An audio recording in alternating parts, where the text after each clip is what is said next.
कहानी शुरू होती है और हम एक लड़की को देखते हैं जो आज रात बिना अंडरवियर और ब्रा के सो रही होती है। और जब ये लड़की गहरी नींद में थी तभी कोई इसका ब्लैंकेट खींच लेता है। तभी अचानक उसकी आँख खुल जाती है और वो जैसे ही चेक करने के लिए उठती है तभी कोई पीछे से उसके बालों को पकड़कर उसे बेड पर नीचे पटक देता है। और ये सब करने वाला और कोई नहीं बल्कि उसका पिता था। लड़की अपने पिता से कहती है कि आप ये सब क्या कर रहे हो, लेकिन उसका पिता कोई जवाब नहीं देता और अपनी बेटी के बदन को गंदी नजर से देखने लगता है। अब वो अपनी बेटी के शरीर को देखकर कहता है, मेरी बेटी कितनी बड़ी हो गई है। ये सब सुनकर लड़की डर जाती है। अब उसका पिता उसके बालों को छोड़कर उसके गालों को टच करने लगता है। लड़की घबराकर ये सोच रही थी कि उसके साथ ये क्या हो रहा है और ये सोचकर वो रोने लगती है। तभी उसके पिता वहाँ से चले जाते हैं। अब अगली सुबह उसकी माँ उसके लिए खाना बना रही थी और यहाँ हमें पता चलता है कि इस लड़की का नाम मैरी है। और मैरी सोच रही थी जो भी कल रात उसके साथ हुआ उसके बारे में उसकी माँ को बताना चाहिए या नहीं। पर तभी उसके भाई और बहन आते हैं और उसके पीछे ही उसके डैड आते हैं, पर वो ऐसे बर्ताव कर रहे थे जैसे कि कुछ हुआ ही ना हो। अब मैरी ये सोचती है कि कल रात तो ये मेरी ही लेने वाले थे और अब ऐसे नाटक कर रहे हैं जैसे इन्होंने कुछ किया ही ना हो। ये सोचकर मैरी यहाँ से उठकर चली जाती है। अब यहाँ पर उसकी मॉम खाना लाती है और उसे टेबल पर जोर से पटक देती है और ये देखकर सब हैरान रह जाते हैं और उन्हें कुछ समझ नहीं आता।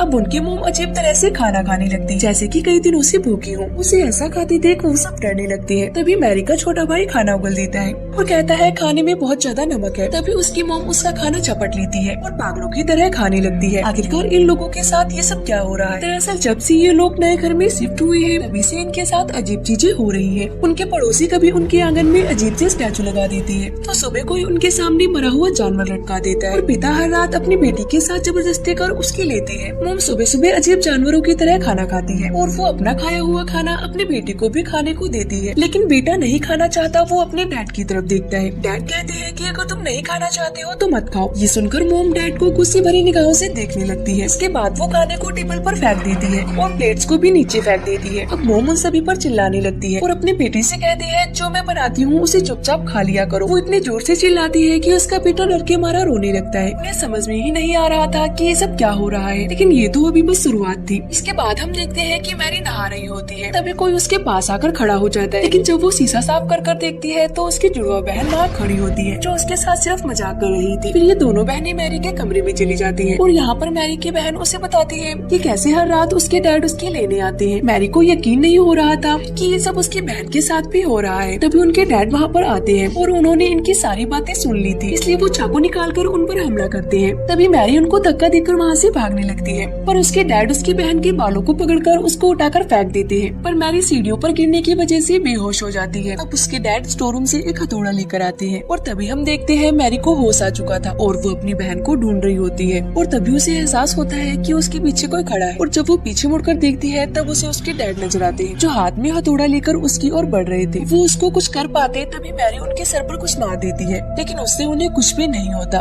पर डैड गुस्सा होकर मैरी के ऊपर हथौड़े से हमला कर देते हैं, लेकिन मैरी नीचे झुक जाती है जिससे हथौड़ा दरवाजे पर लगता है। तभी नीचे से किसी की आवाज आती है जो मैरी के डैड की थी जो नीचे से ऊपर आ रही थी। तभी यहाँ जो आदमी था हथौड़ा फेंक कर दूसरे कमरे में चला जाता है। अब उनके डैड ऊपर आ जाते हैं। अब फिर से डैड को देखकर दोनों बहनें घबरा जाती हैं। फिर डैड दरवाजे पर लगे उस हथौड़े के निशान को देखती है और उन दोनों से पूछते हैं कि क्या तुम दोनों लड़ाई कर रही थी, लेकिन वो दोनों कुछ भी जवाब नहीं देती। जिसके बाद उनका भाई कमरे से निकलकर बाहर आता है। तभी मैरी कहती है कि तुम यहाँ से भाग जाओ। तभी वहाँ पर मैरी की मॉम आकर उस हथौड़े को उठाती है और उन पर हमला करने लगती है और वो काफी अजीब तरह से स्माइल करती है और टूटे हुए कांच के टुकड़ों पर चलने लगती है। नीचे से एक और लेडी की आवाज आती है और वो आवाज और किसी की नहीं बल्कि इनकी मॉम की थी। वो ऊपर आती है और उन सबसे पूछती है कि ये सब क्या हो रहा है, पर सब उन्हें देखकर डरने लगते हैं। अब अगले दिन डैड अपने भाई को घर बुलाते हैं जो एक चर्च का फादर था। फादर उनके घर पर आता है और उसको सारी कहानी बताई जाती है। रात में सब फैसला करते हैं कि रात को एक साथ एक ही रूम में सोएंगे, लेकिन आधी रात को छोटे बच्चे को टॉयलेट आती है और वो बिना किसी को डिस्टर्ब किए टॉयलेट में चला जाता है। तभी उसके जैसा ही दिखने वाला एक लड़का चाकू उठाता है और वो हमला करने ही वाला होता है। तभी उसकी नजर फादर पर पड़ती है और फादर को देखकर वो रुक जाता है। जिसके बाद सुबह फादर अपनी आँख खोलते हैं। इसका मतलब फादर की वजह से सबकी रात अच्छे से गुजरी थी और फादर इस घटना को अकेले नहीं संभाल सकते थे। तभी सारे सीनियर फादर डिस्कस करते हैं कि आखिर उस घर में हो क्या रहा है। फिर सभी फादर एक प्लान बनाते हैं और वो सब रात में एक कार से उनके घर में जाने के लिए निकल जाते हैं, लेकिन रास्ते में एक कुआं उन सब पर हमला कर देता है जिससे उनकी कार का एक्सीडेंट हो जाता है।